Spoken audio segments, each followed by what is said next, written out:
Meu nome é José Miguel Leonardo.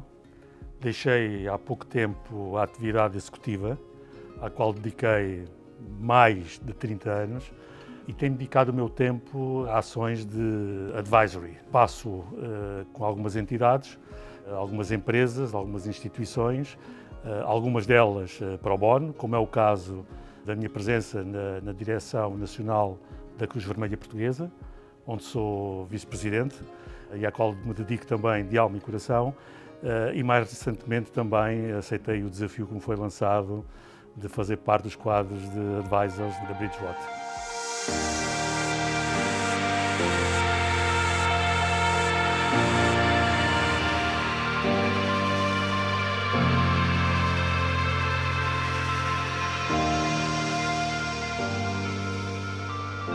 Eu tive a felicidade de passar por setores muito diversos na minha vida profissional. Posso dar como exemplo a indústria química, o setor da construção e equipamentos para a construção, o setor da tecnologia de segurança e, mais recentemente, no setor dos serviços de recursos humanos, onde, nos últimos 10 anos, estive à frente da maior empresa de serviços de recursos humanos mundial e também em Portugal, que me deu, digamos, uma perspectiva vista de dentro daquilo que é as necessidades de garantirmos a presença dos melhores talentos dentro das organizações.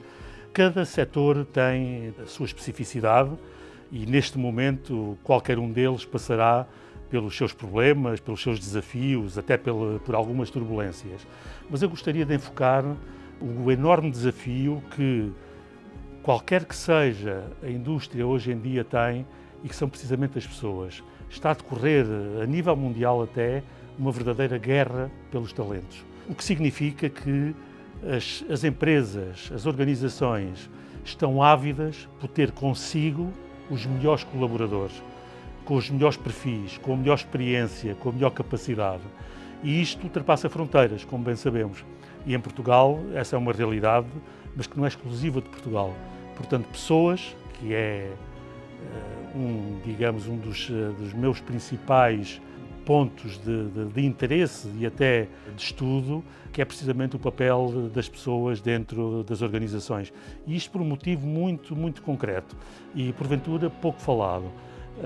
As empresas acabam por ter acesso à tecnologia, a ter acesso a ferramentas, porque são coisas que se adquirem.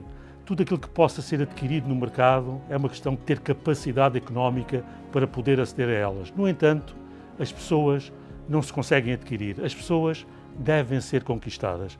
E este é o enorme desafio que qualquer organização tem, e quando estamos perante um momento em que tudo aparenta que há uma certa dificuldade em obter e chegar às pessoas que são tão necessitadas, mais importante se torna que a empresa pense para dentro de si qual é a sua atratividade, qual é a sua capacidade de chamar esses talentos, essas pessoas para a sua organização.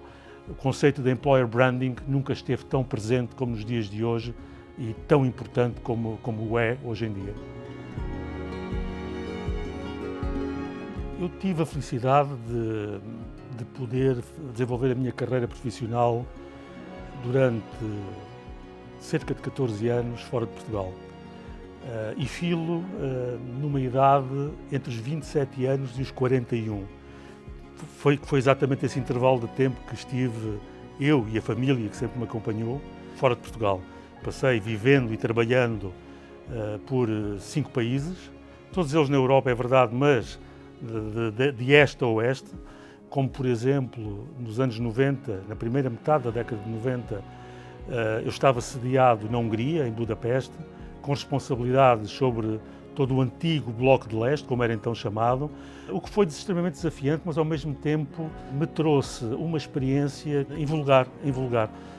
Trabalhar com culturas diferentes, com mentalidades diferentes, com sociedades diferentes, ainda com resquícios de um passado muito recente, que nessa altura, na Europa de Leste, ainda estavam bem vincados, e isso dá-nos um traquejo, uma experiência, uma forma de aprendizagem no lidar com opiniões diferentes, com perspectivas diferentes, com formas de ver diferenciadas daquelas que são as nossas de base.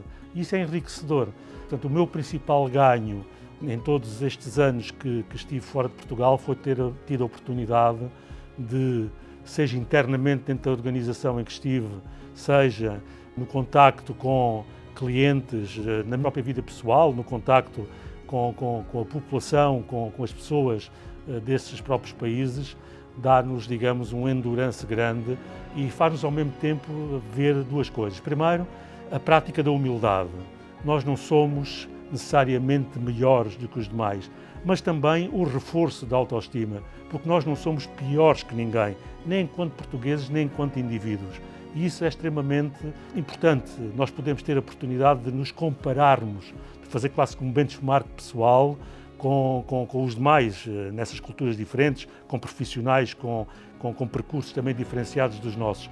Nós não somos nem piores nem melhores, podemos ser diferentes, mas isto é algo que todos nós individualmente devemos procurar. Manter uma rede de contactos, ou networking, como é agora chamada, é importantíssimo. É algo que devemos valorizar desde o início das nossas carreiras profissionais. Não por um interesse maquiavélico ou enviesado, não para obtermos favores, mas por uma coisa muito mais importante do que isso, que é a partilha de conhecimento, a partilha de experiências. Isso é fundamental, nós sabermos e termos alguém a quem recorrer à procura de uma opinião, à procura de uma partilha, de uma ajuda, de uma ajuda no pensamento, no desenvolvimento de qualquer questão que tenhamos em mãos, é importantíssimo. E eu valorizo imenso. Na verdade, faço questão não só de manter amizades de longo tempo, que a minha vida profissional me permitiu fazer, construir e manter, mas também a minha participação ativa em alguns fóruns, em alguns grupos de pensamento, porque é na partilha e é na aquisição destes conhecimentos que está muito do segredo daquilo que nós podemos formar para nós próprios. Não para que necessariamente nos influencie, mas muitas vezes para reforçar as nossas perspectivas, as nossas ideias, as nossas opiniões, mas também e principalmente, diria, para obter novas perspectivas, para enriquecer aquilo que é o nosso conhecimento, aquilo que é a nossa experiência. Eu tive o privilégio, ao longo da minha carreira profissional, ter passado por desafios extraordinariamente aliciantes.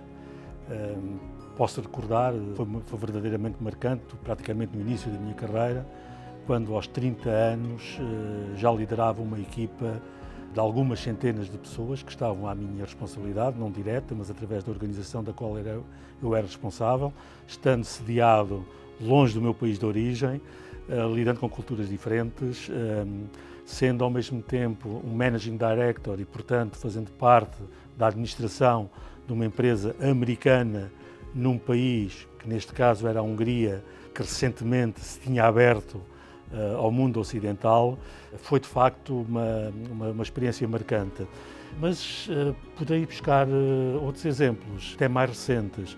A minha participação ativa em dois processos de aquisição de empresas por parte de outras foram ensinamentos pelo seu impacto, pela sua transcendência e até por aquilo que acabavam por mexer em nós, em mim próprio e na minha equipa, em termos emocionais, porque na primeira experiência de aquisição, eu e a minha equipa, fomos adquiridos, que deixa sempre, digamos, um sentimento de muita dúvida, o que é que será o nosso futuro, e não há nada como ter um enfoque no nosso profissionalismo, naquilo que é a nossa mais-valia, naquilo que nós fazemos.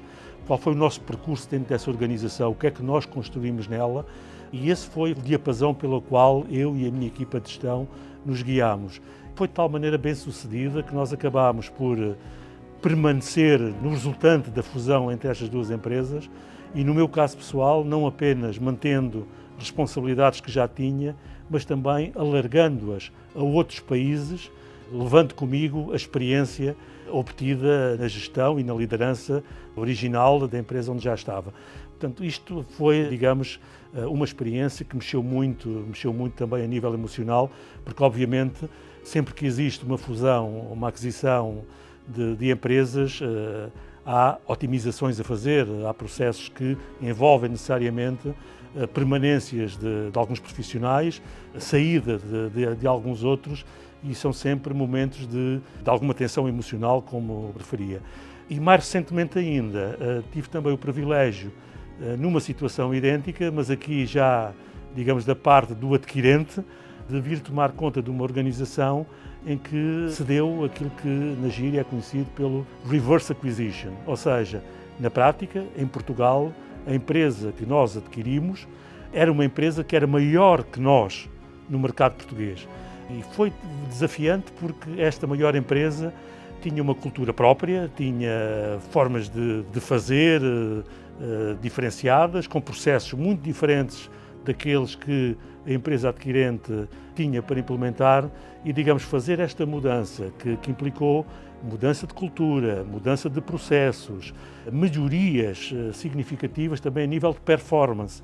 Tudo isto foi desafiante e foi um processo que durou anos, mas que, felizmente, ao fim de 3 anos, começou a dar os seus frutos e o nível de satisfação das pessoas com quem nós lidávamos, das pessoas, do resultante da equipa, do que resultou desta fusão, foi em crescendo e, felizmente, esta empresa continua a ser uma empresa líder, uma empresa de sucesso e com uma cultura mais alinhada com aquela que era a pretendida, com aquela que era a da casa-mãe e com os processos de rigor e de disciplina que são sempre necessários em qualquer organização.